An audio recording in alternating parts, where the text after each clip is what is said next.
Hello, everyone. How we doing? How you doing, Raj? Great, thanks. Great to see you both. How are you? I'm Great doing to all see right. you. I've been up since 5 this morning. Me and my wife, Tori, so her job is in Dallas, Texas. We live in Austin, Texas, and Yep. she decided last minute she wanted to go into the office. So we woke up at 5, had a little 3.5 hour drive, and yeah, it feels like I've accomplished a lot this morning. But Wow, yeah, long morning so impressive. far. Yeah, we Yeah. have a bit of a heat wave here in London at the moment. This week has just been scorching. I've got my shorts on underneath. I'm looking kind of presentable at top, but very casual. Hey, I'm doing the same It's okay. thing. You can. Yeah, You I'm pretty can. sure we're all doing that, Yeah. but yeah, it's warm here also, and I guess there have been fires in Canada, and Oh, somehow it's like the smoke has made it down here, but it's super hazy, which makes it even hotter and more humid. It's not ideal, but hey, it's summer and it's officially summer break in the US. And so there's got to be some good to come out of that, which totally. happens to also be our first tradition on the Modern People Leader, which is good news stories. And yeah, I know you've listened to episodes before, Raj. So this is, just a way that we can kick things off in a positive way. We all share a personal or work related story from the past week or two. Anyone want to kick us off? Yeah, I'm happy to go. So no, I love this ritual. I think it's a great way to kickstart anything really with some positivity. So recently found out that my friend is getting married. The date is kind of now been finalized in the last week of November. He's in India, so that's a good excuse to kind of go out to India, a big fat Indian wedding. But then also another friend is planning to go out there, and he's suggesting that we spend some time in the Maldives after that. So that's the current plan, that we'll go out for the wedding and then do a really short kind of 3 night trip to the Maldives after that. So Maldives has been on my bucket list. So I'm Yes. super excited about that happening. So that's a bit of good news on my end. Daniel, you went to an Indian wedding not too long ago. I did. I went to an Indian wedding, but it was in Mexico City. So Wow. Okay. yeah. How was that? It was a blast. So the bride is Mexican and the groom was Indian. So it was like a fusion. Oh So my there were God. elements of like Mexican culture and Indian culture. It was a lot of fun. Yeah, the food must have been great. It was You took great. the words out of my mouth. It Yeah, was it's Yeah. like so the good. It perfect was so combination good. of things. And it was all vegetarian. And I'm a Uh, big meat eater, so I was a bit worried, but the food was delicious. Nobody was Indian complaining. food is literally the best for vegetarian. If you're vegetarian, go to India. Like so many varieties. Highly recommend it. Yeah, it was so good. Love it, love it. Do you want to go Well, next, Steven? I'll let you go. I'll let you go. I know Okay. you're always ready for these. So these past, I guess, 7 days, I've felt very creatively fulfilled. So, as somebody whose business is based off of creating content, anytime I can find like any nuggets of wisdom from other creators, I get so inspired. So I found this podcast called Creator Science, and it's a guy who's built a community of creators, and he has a podcast. And one of the episodes he did a deep dive on the LinkedIn algorithm and what types of posts are doing the best, just some tips and tricks. And that inspired me to test out new content. Through that process, I was doing a lot of work in Canva. I don't know. All that to say, I get a lot of energy from doing creative work, and that inspired me to start building the Modern People Leader website, which we don't have yet. So I've been on Webflow trying to figure that out. It's pretty difficult, but I've made a little bit of progress. So feeling a little bit inspired this week. Yeah, well, I'm gonna piggyback off of that. My good news is work related. So I sold my other business almost 2 months ago, and I can't believe that time is just flying. And as part of that, I knew that it would open up time for me to spend, just spend time in the business with the Modern People Leader. And the exciting thing is that we Daniel and I have been working through kind of some short term, midterm, long term planning. So we're actually doing proper business planning and having tough conversations as part of that. It can be very difficult to have those types of conversations, but we're aligned and we continue to have exciting things. And we're making progress. And it's just beautiful to see. For any, I think any entrepreneur or business owner would relate to what I'm about to say, but there's this point at which your baby has like can toddle and start walking, and you see like, wow, this is a really viable business. And I've seen that before in other businesses, and we're seeing it now with the Modern People Leader, and it's just super, super exciting. So that's my good news today. But Raj, let's talk about you. And you've had a really amazing journey. I love your story, and I can't wait to share that with the Modern People Leader community. Tell us a little bit about your journey and how that led to you founding Learnerbly.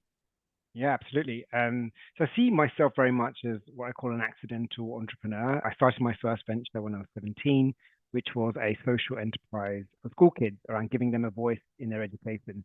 I found that parents, teachers, all had bodies representing them and giving them a voice, but the customer in the education system, the school students, and I'm talking about 11 to 19-year-olds, didn't really have a voice representing them. And I found out that most countries in Europe had organizations, but we in the UK didn't have anything. So I received a grant of £5,000 from an organization called Unlimited, which is the Foundation for Social Entrepreneurs. And that really kickstarted my journey, because that was the first moment that I felt that someone else believed in me and my idea. And it also gave me that sense of responsibility. When that money hit the bank account, it was like, oh, wow, okay, it's all well and good having an idea, but now that's become real. Like, someone believes in me, I've got to make it happen. And so I started that organization. I went into university, studied economics and management at Oxford, and that's where I started my second venture, because I found myself, I became president of the Entrepreneur Society on campus, and I thought that whilst aspiring bankers, lawyers, and accountants all did internships, what can an aspiring entrepreneur do? Other than starting your own business, the best way to learn about startups and enterprise is to work in a startup. But, think about back in 2004 to 2008, when I was at university, there really wasn't the concept, at least in the UK, of working in a startup or being an entrepreneur. And so I started a very simple listing site called internships.com. So rather than internships, but with an E rather than I, really to help connect students to these entrepreneurial internships and placements. I kept being approached by these startups that wanted to advertise jobs to our members, but they didn't have the brand of the Goldman Sachs or a McKinsey to come on campus. So that was, just something that was running whilst at university. And then I graduated in 2008, which is the start of the kind of graduate unemployment crisis back then. Lehman Brothers had crashed, people remember that. And it was a really rough time for university students graduating. I was in a really fortunate position to have a job offer, two job offers, one from the Bank of England, one from a management consultancy company. But I felt that I didn't really want to work for anyone. I wanted to do something myself and do something positive. And so I started focusing my attention on internship full time and launching that as a standalone business. And so fast forward a number of years, we've helped thousands of companies hire great entry-level talent. And then in between, in 2010, I launched a national campaign with the government here in the UK called Startup Britain, which is a few months after President Obama had launched Startup America in the US. Myself and a few other entrepreneurs co-founded that campaign. And then in late 2016, early 2017, I turned my attention to the world of learning and development. Having helped thousands of companies hire people, for me, the question became, how do you develop them? How do you retain them? And increasingly in a world where employees want to know how they're going to learn and grow, how do you attract them? And so that led me to Learnerbly. And so what's interesting is that I don't think I ever set out to do any of those ventures proactively. It was all through lived experience. So it's like, I felt the pain at each stage of my life, whether it be as a school student, as a university student, kind of wanting entrepreneurial opportunities, in the world of work, wanting to help my colleagues learn and grow and not knowing what the best resources were. So all of those things I kind of fell into. But ultimately, for me, it's about finding a problem and doing something about it.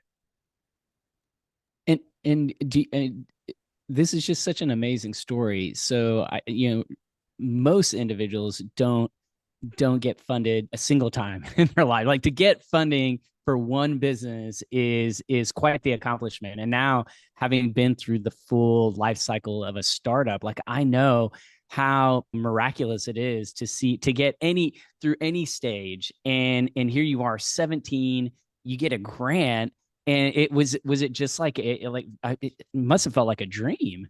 Yeah, absolutely. And to be fair, it fundamentally changed my career path. And so what I did was a few years later, I think I was probably 21 or 22, I then joined the board of Unlimited, and I was on the board for 10 years of that organization because I wanted to give back to the organization that really helped change my career path. And they give out millions and millions of pounds as grants to people in the UK and do fantastic work. And I do believe that I obviously don't know.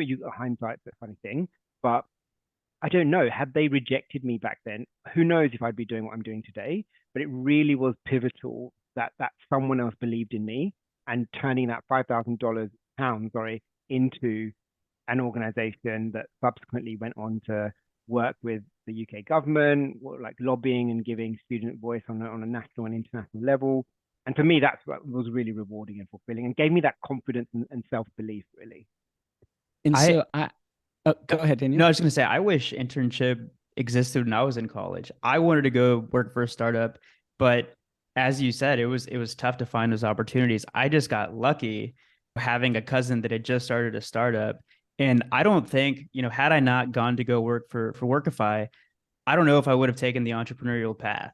Like, I just got the itch from that experience because when you're at a startup with less than 5 employees, you're doing everything. You're learning everything there is to know about a business, from how to do sales, from how to service your customers, to how to build a product, to, just how to run a company.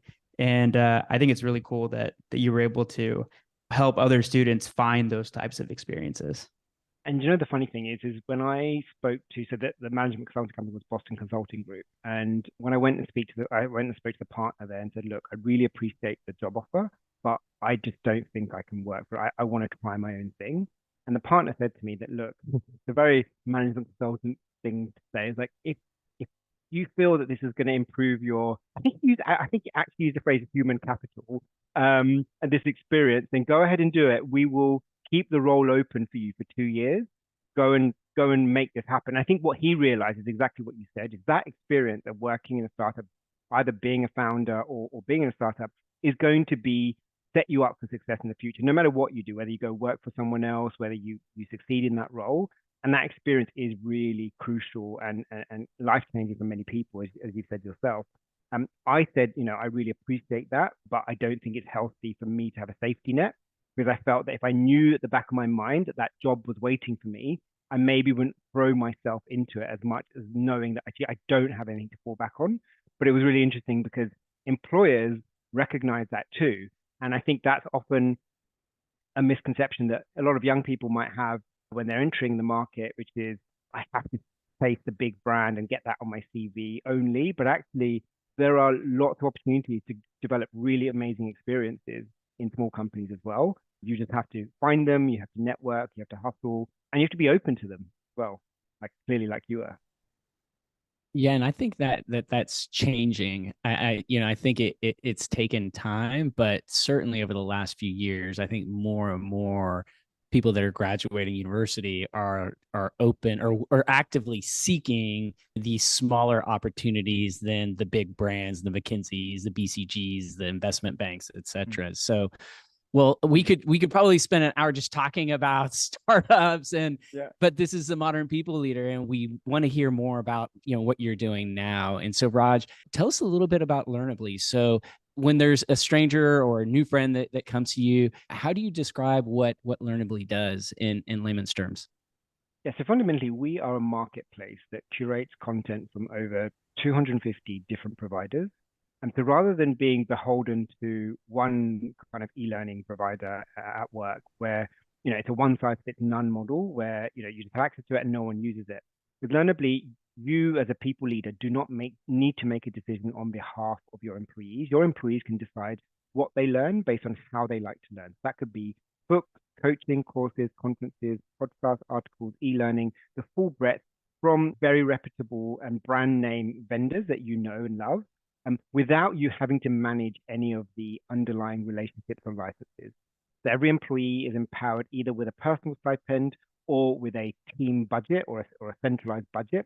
And they have access to the marketplace and they can see, okay, I want one book, I want 3 months access to Pluralsight and I want, a masterclass subscription. All of that is made possible through Learnerbly with none of the administrative hassle, and all of that process is streamlined for our clients. And so what I love about Learnably, at least what, the research that I've done, is it really is a different approach. It's hard to kind of wrap your head around it first because it's so different, right? I think the view on, what learning looks like at a company is you have in-class learning and then you have online learning. And that's about it. But you are almost redefining the category. Would you view it that way? Yeah, absolutely. And I think, taking a broader perspective on recognizing that people learn very differently, the different modalities and their preferences. Like, I pre-pandemic used to be a very avid physical book reader because I used to go on a commute and used to read on the train.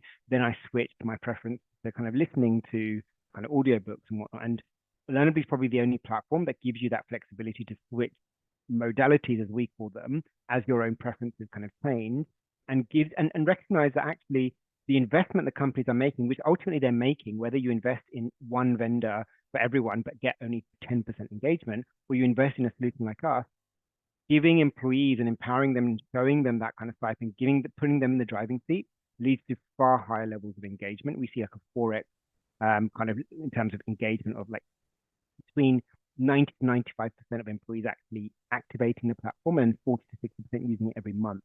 So really, it's a very different model. You're really flipping it on its head, but it doesn't mean that companies don't have any form of influence on it. Employers can still guide people. They can create playlists. You can connect it to kind of the skills priorities that you have in the business. And so there is that kind of balance. But as you said, Stephen, it is very different to the status quo. And that's intentional. We want to stand out. We want to kind of showcase this as another way that you can make learning and work inspiring. So rather than you just have to do it because it's a compliance thing, it's something that you want to do because it sparks your curiosity and you recognize the benefit of investing in your development. And so, Raj, why should we be jealous that you get to work at Learnerbly? So many reasons. I mean, firstly, I'd say our vision and mission. So to create where, we really want to create a world where everyone has unlocked their full potential, as we talked about, really shaking up status quo. Workplace learning is rarely something people rave about. You never see people talking about their LMS on social media, whereas actually our users rave about us on social media. If you look at our G2 reviews or go on LinkedIn, people like talk about, look at the book I've just received from Learnerbly, or I've just done this amazing thing. And that obviously makes myself and my colleagues proud to see the first-hand kind of testimonials and reviews from our users. And cliche as it sounds, I'm sure everyone's going to say this, but we do have a super passionate, curious, and collaborative team. And we also get to partner with some of the most progressive and disruptive employers in the space, employers that recognize the value in investing in their people, want to stand out and have a strong employee value proposition, and are not afraid to do things differently. And so we also get to see, what's trending, what's hot, work with the newest providers in the space. So all in all, it's a really interesting space to be in. And if you're curious and you're interested in doing things differently, then Learnerbly is the place to be. So one thing we've been talking about quite a bit the past 6 to 9 months is talent density. With many companies slowing down hiring this year, there has been this huge emphasis on investing in the talent that you already have, whether that's in the form of mentorship programs, coaching, talent mobility, traditional upskilling. It's like something that we're talking about almost every single episode with guests on the show.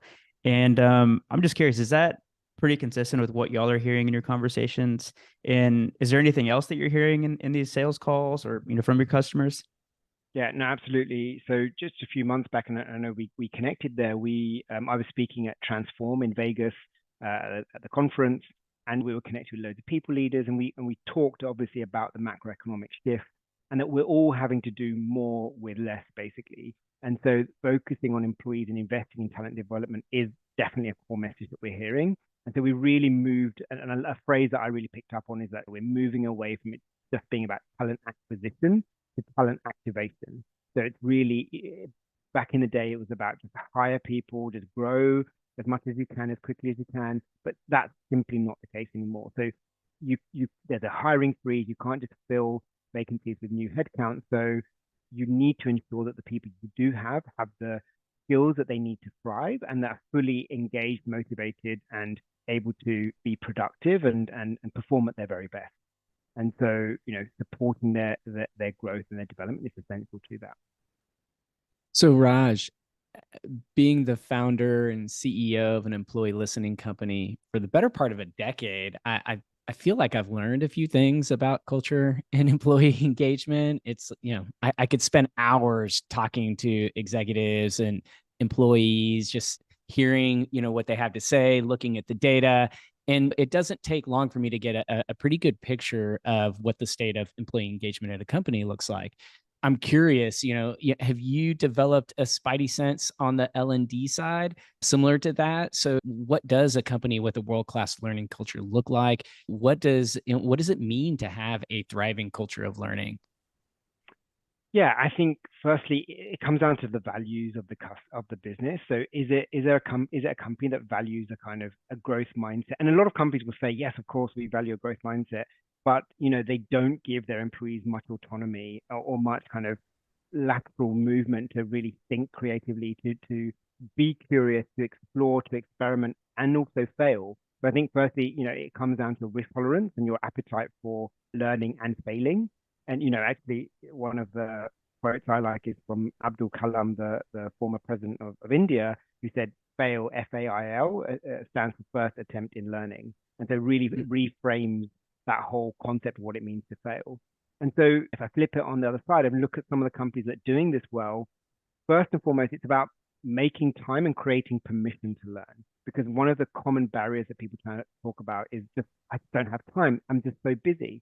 And so we have a client that talks about DEAL, DEAL, which is drop everything and learn. So they have like initiatives where they're actually encouraging people to make the time, creating those routines and rituals to actually set aside time to learn. Because if you're having to do it on evenings and weekends, you've got family commitments, you've been really busy at work, that's yes, you will do some professional development in your own time, and that's fine, but also making that time within your workday is essential. And so internally at Learnerbly, we offer unlimited learning leave. We have things like, a Slack integration where you can see what your colleagues are learning right now to really kind of spark your inspiration. People often create book clubs. If they see someone's requested a book, they'll then buy the book and then create a book club to discuss it.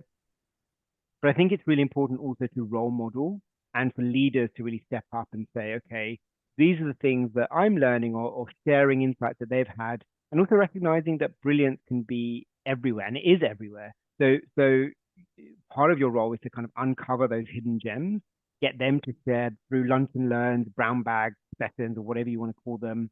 And so through Learnerbly in our platform, we do that through what we call playlists, and the fact that anyone can curate their own playlist. You don't have to be a business leader to curate your own playlist. If you're passionate about something, you can curate your own playlist. And also just putting your money where your mouth is, or just investing behind it. So that can mean like tools and content, but it doesn't have to be that as well. It's also creating kind of time and removing the friction in accessing the learning opportunities. Because we've heard stories of companies where people want to access a really modest $50 resource, and it goes through 3 layers, and you then have to like get it signed off and wait for it to be reimbursed. And sometimes it's too much effort, and people just don't bother. You make it hard, they're not going to bother. You just make it easy for people to access what they need and when they need it.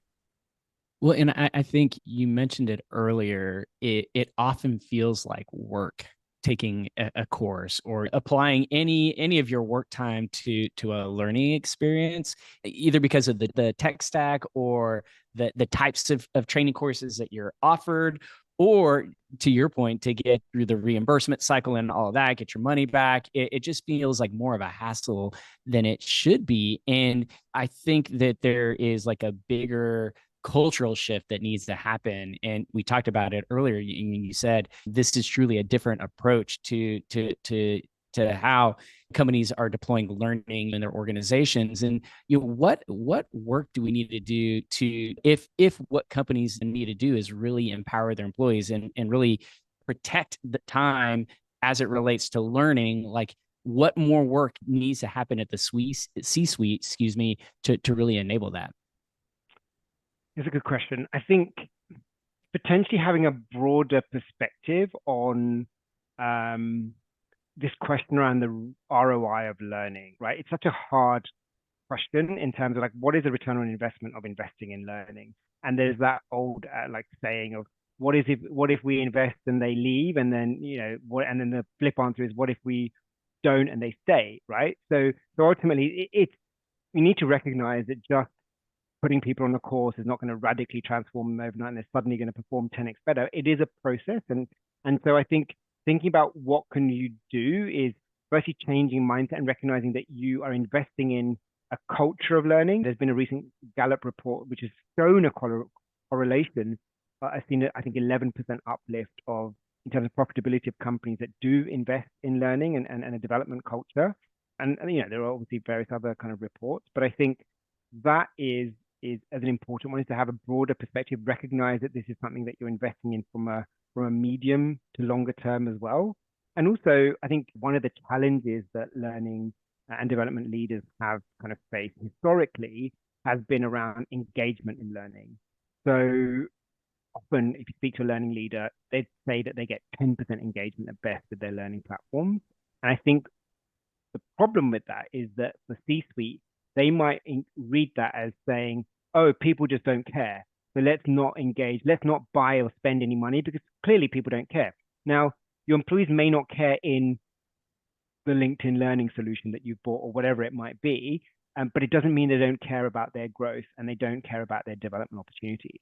And I think so it's important to recognize that how we measure success may be flawed in looking at kind of learning them, and just measuring their engagement in your e-learning solution is not the only way. As someone who's been in that employee engagement space, Stephen, I'm sure you will attest to the fact that when you look at engagement scores, you look at personal growth drivers within employee engagement, that's a huge precursor to like if someone's going to leave you, and as a precursor to kind of attrition.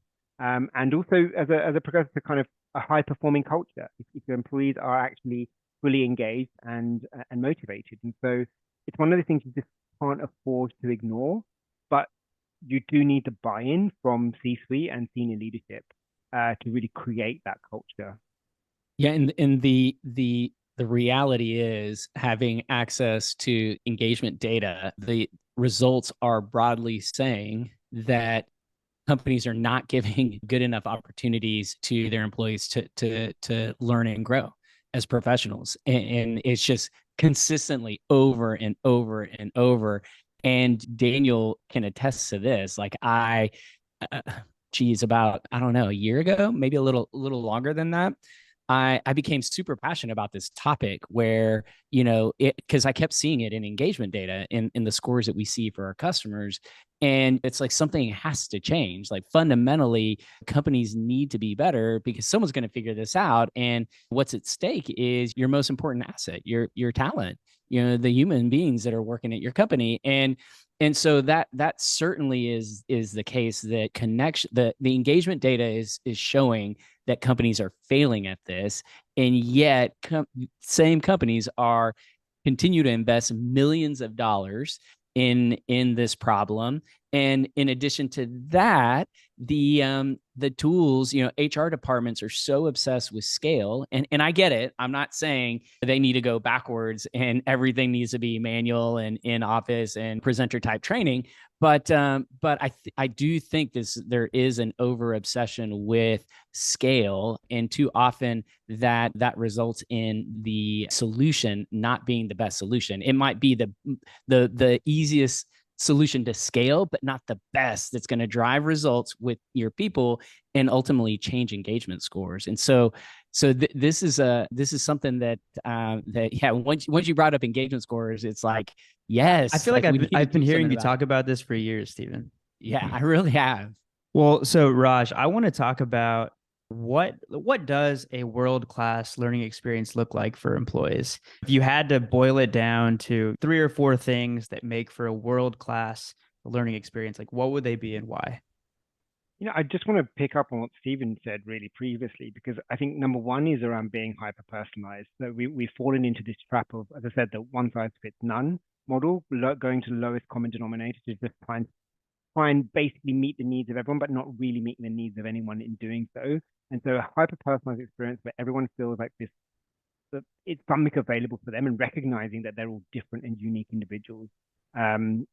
Making the content relevant, and particularly in a ChatGPT era, there's so much we can do using AI, and ensuring that that content reaches you in the flow of work at the point of real need.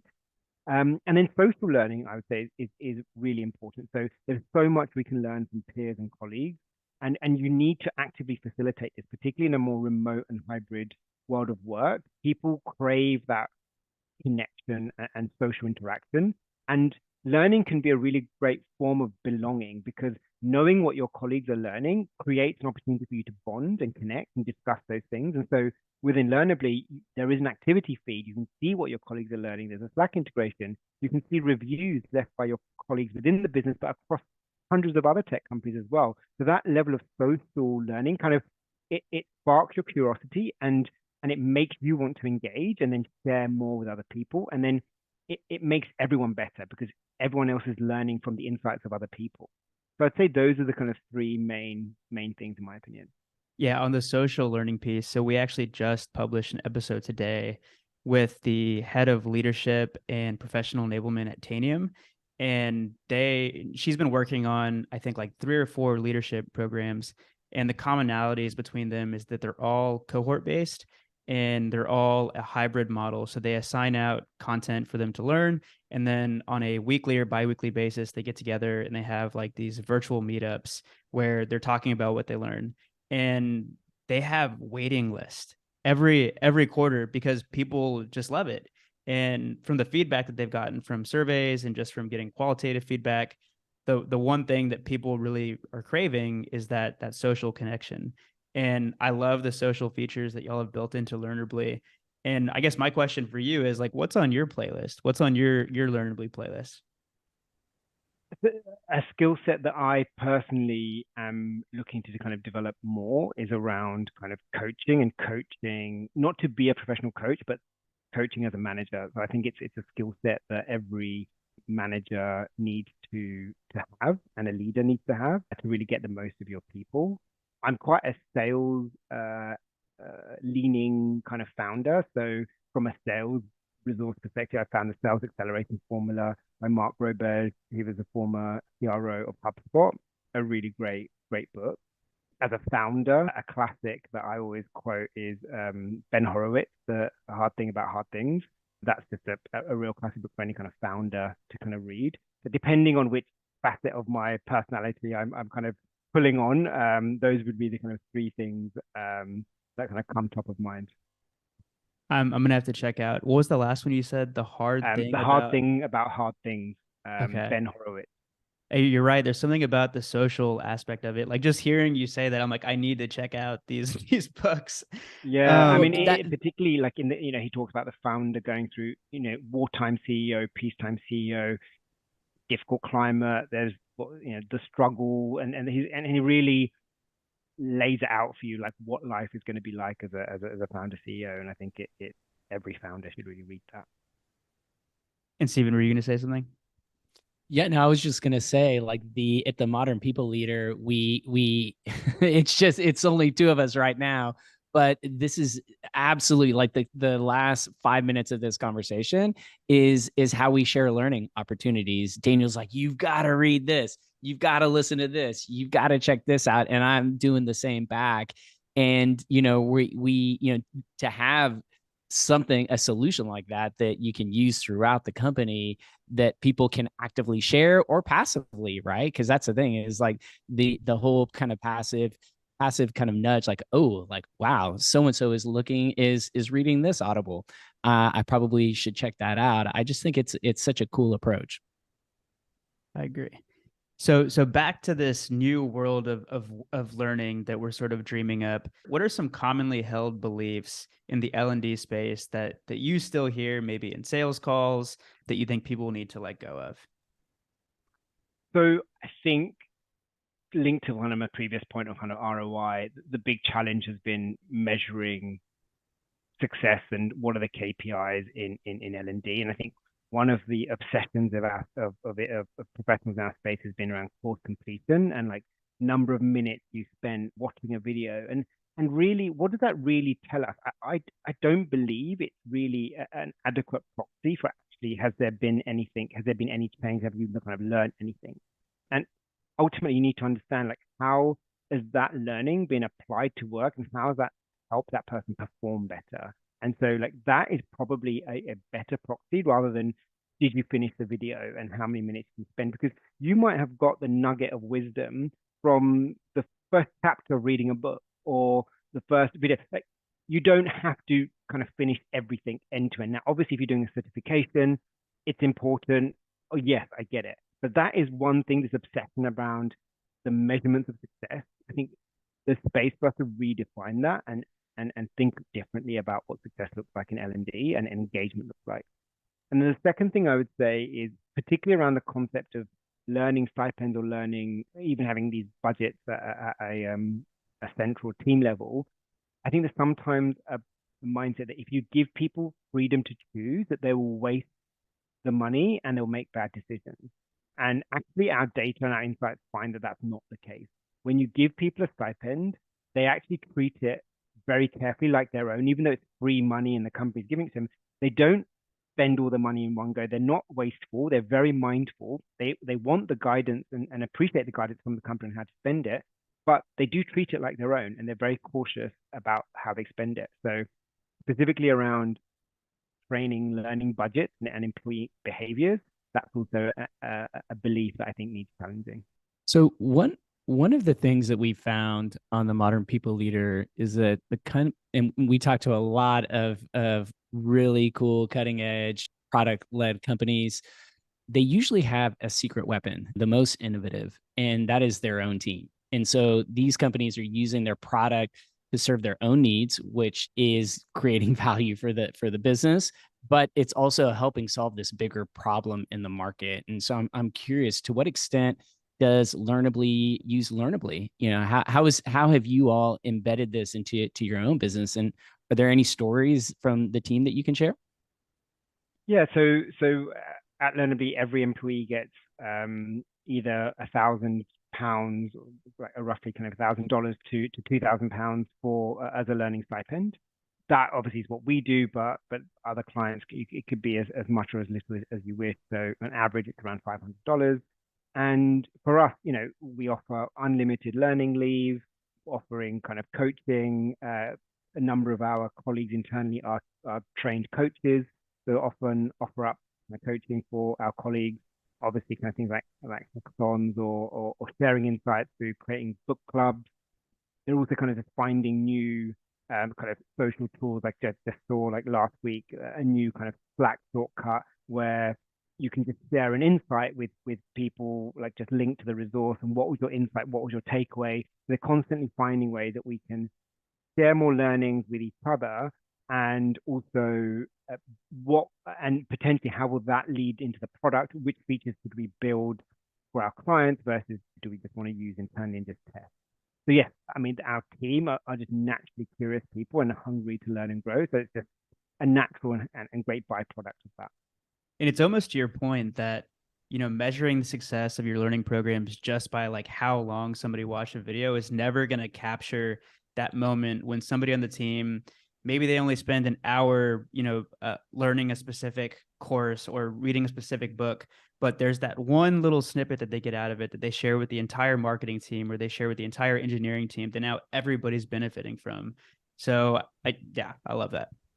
Yeah, I mean, everyone wants the TLDR kind of everything. There's like a shortened version of everything, and people just don't have time. So you can really synthesize it for them. And what's the takeaway? And then I'll decide, like, you know, is it worth investing in exploring it further? And so on that note, I'm gonna throw a little bit of a curveball. You know, we have a little I love extra the curveballs. time. Yeah, we have a little extra time. And so you mentioned Chat GPT earlier and the impact that that's having.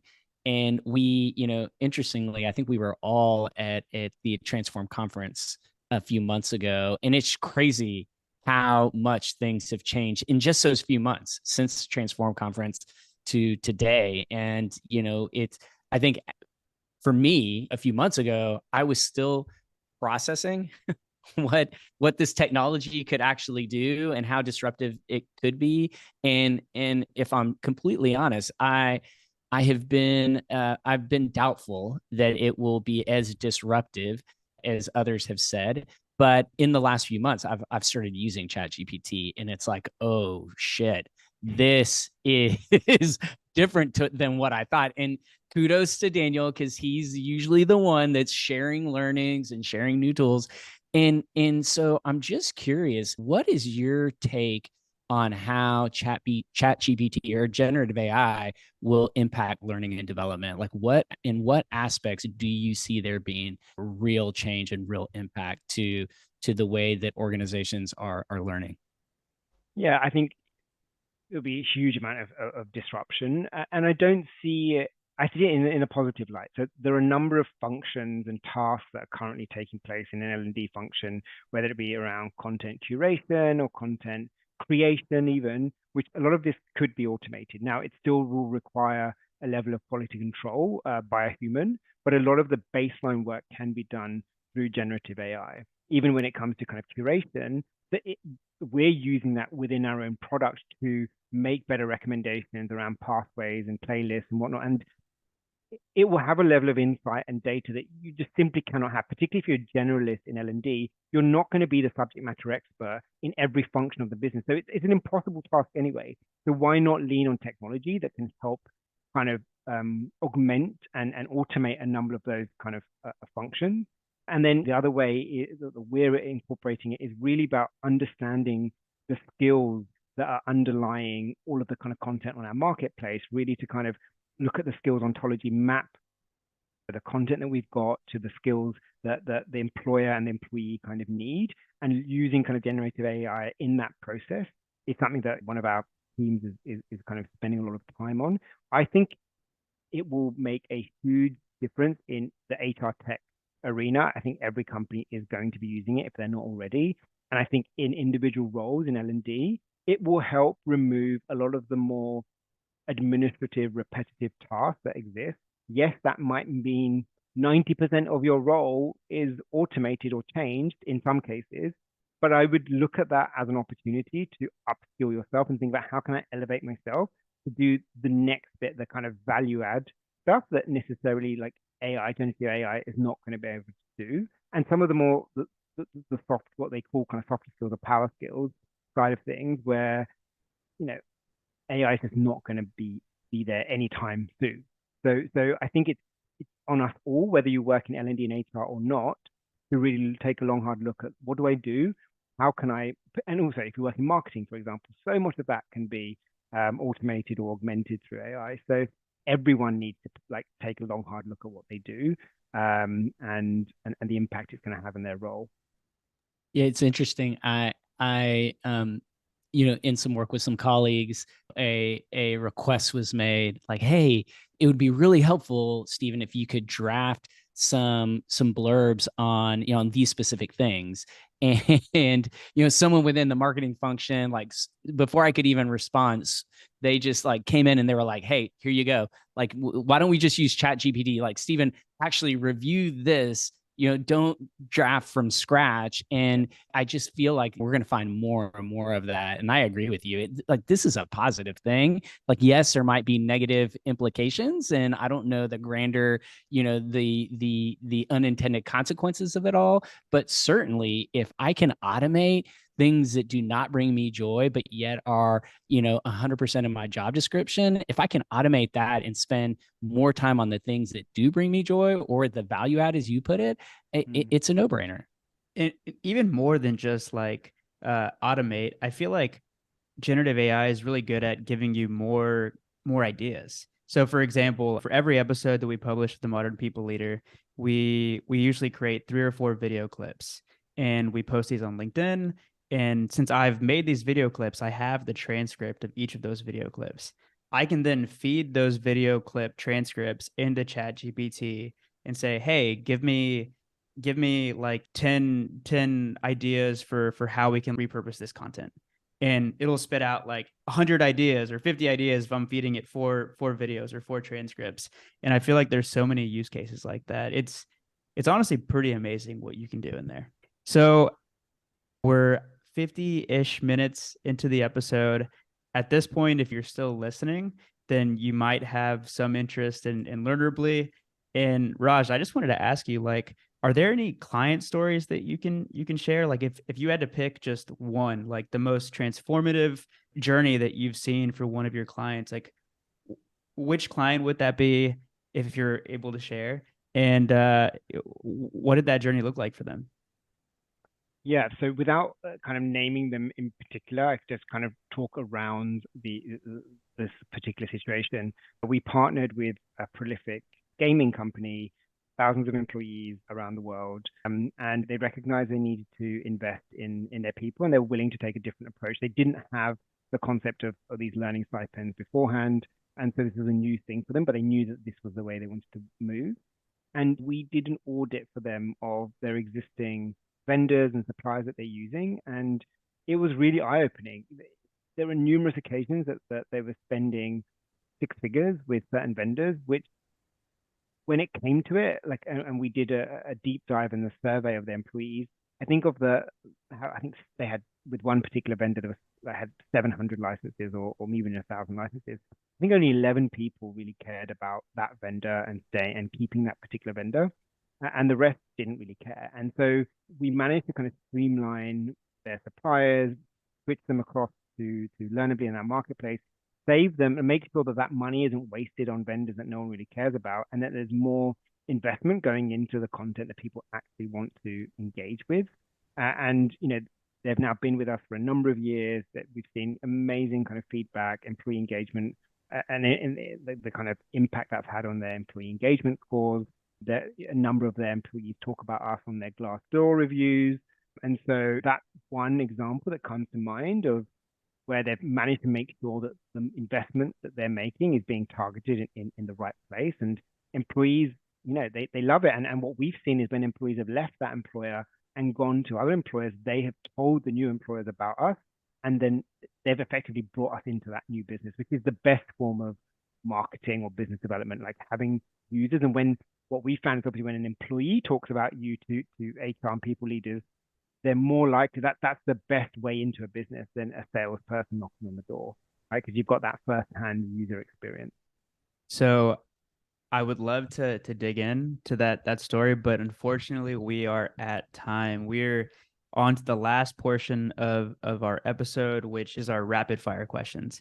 So yeah, let's do it. So question 1, how do you define a modern people leader? What are the traits and characteristics? So I would say a modern people leader is a strategic business partner to the CEO. I think more so than ever, people leaders have elevated, or they've had to elevate themselves to the highest level in the business, whether it be navigating the challenges around COVID, shift to remote, reduction in workforce issues with the climate slowdown. And in terms of the traits and characteristics, it's about being curious and also being open to new things and not being set in your ways, being able to adapt and being agile. Those are all kind of really important recipes of being a modern people leader. All right, question 2. If you could go back in time and talk to a 22-year-old you, what career advice would you give yourself and why?